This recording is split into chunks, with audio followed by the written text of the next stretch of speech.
when collectivism reigns, we all bleed the same blood when our wallets are robbed. And John, you were going to say something. Yeah, I've studied currencies throughout history, and what usually happens with the currency is at the end of it, you have what you said, like the productive and non-productive debt. I call them unsecured and unsecured debt with a productive outcome that they actually borrow money. When you go away from that, when you have these derivatives and other products that you borrow money against, what happens is people can start make money with money now, like with currency, and innovation, jobs, and productive activities disappear from the economy. I saw this back in the French Revolution, back in China in 1024 when they started to print the first currency. And history seems to repeat itself. I don't know if you've studied some of this stuff, but I don't know if you agree with that or not.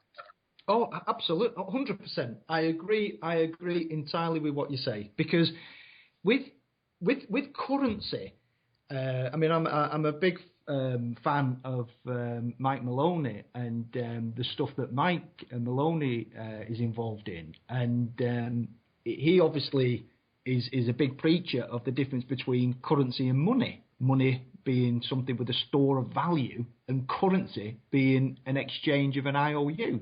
And exactly. you know, if governments were paying down debt, if central banks were pulling in their bond purchase programs, then of course, then you'd be saying to yourself, "Whoa, everything's getting, there is true value." But the more that this debt becomes the norm, the bigger the problem, and effectively, the currency, well, what is it? It's nothing more than just, a promise, an IOU, So yeah, I totally agree. Absolutely. You mentioned something that I really enjoy when people make that differentiation, which is between currency and money. And when the money is based on, just the confidence, absolutely nothing, just basically hot air, then, we see this happen over and over again in history. Almost every single paper currency ever in existence is gone today. And there's a reason for that. And there's no preservation of value, where you find preservation of value in gold and silver. It might fluctuate, it might go down, but it always retains a value compared to paper money, which will always revert to its natural value of zero eventually. And yeah. I know you've done a lot of talking before about silver and gold. So what do you think of silver and gold, and where do you see it going in the next year? Okay, good question. Silver and gold, and again, a lot depends on people's perspective. People will look at silver and gold and say they're in a bear market. Personally, I think that if you look at over the last 100 years, gold and silver are in a bull market. What we're actually in at the moment is a correction of an overall bull market, and a correction which on the 24th of August snapped. And it was something that I have a system that I run, and I thought I was seeing things. On the 24th of August of 2015, I thought all my birthdays had come at once, because my system flagged something up which I'd not seen before, and it was remarkable. And on the 24th of August 2015, there was a flip, a reverse. There was a reverse from the 4-year bear market in gold and silver, and a reverse in the 8 years or 7 years of the bull market in equities. So on the 24th of August 2015, I then started to say to guys, the bottom's here. This is it. Now, from then, I was, as usual, you get a lot of abuse. But my perception is that both gold and silver are both in a long-term bear market. Long-term bull market. And the bear market is just a correction that we've seen since 2011, 2012.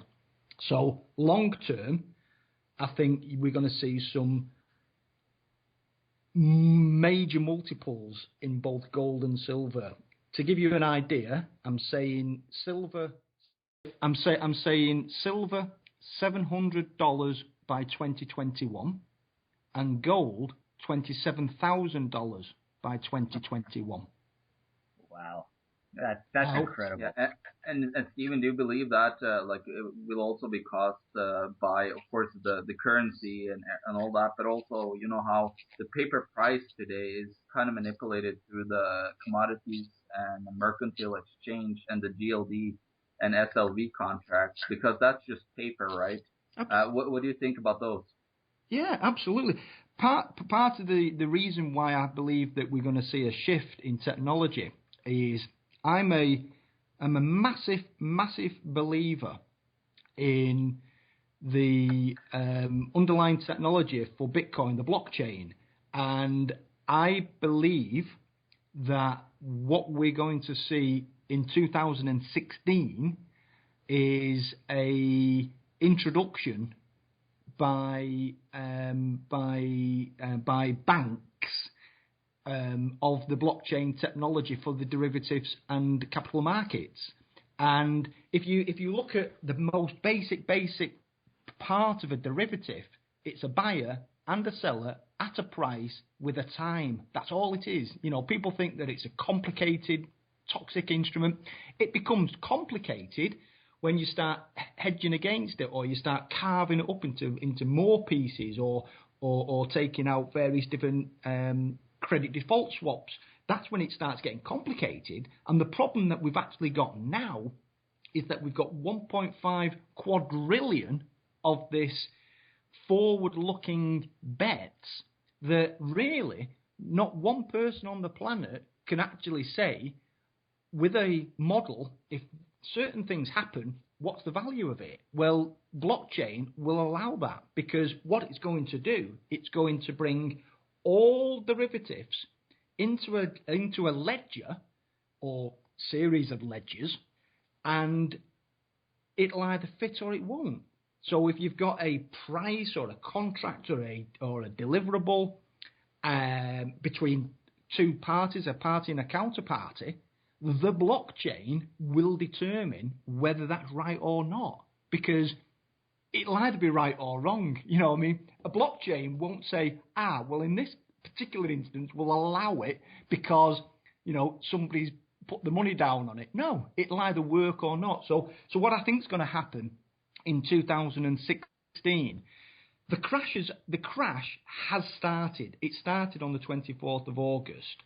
And I believe that we're going to see something remarkable on the 24th of February of this year.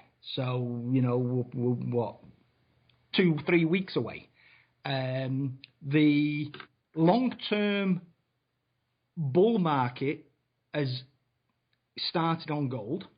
The long-term restarted on gold. The bear market's over. The gold bear market's over. The long-term gold market has restarted, and that restarted on the 24th of August of last year. And the long-term silver bull market has started, and that started on the 24th. So what I think we'll see is a rapid uptake in silver and gold, and I believe silver and gold will be the best performing asset in 2016. And it won't be because everybody will be piling into it. It'll be because of the blockchain technology that is going to be adopted. So all the manipulation, all the fraud, I'm not saying here that it's corruption. I'm not saying it's fraud. I'm not saying it's being manipulated. I'm saying it's wrong. And the blockchain will make it right. And the price that will come out will be in the multiples.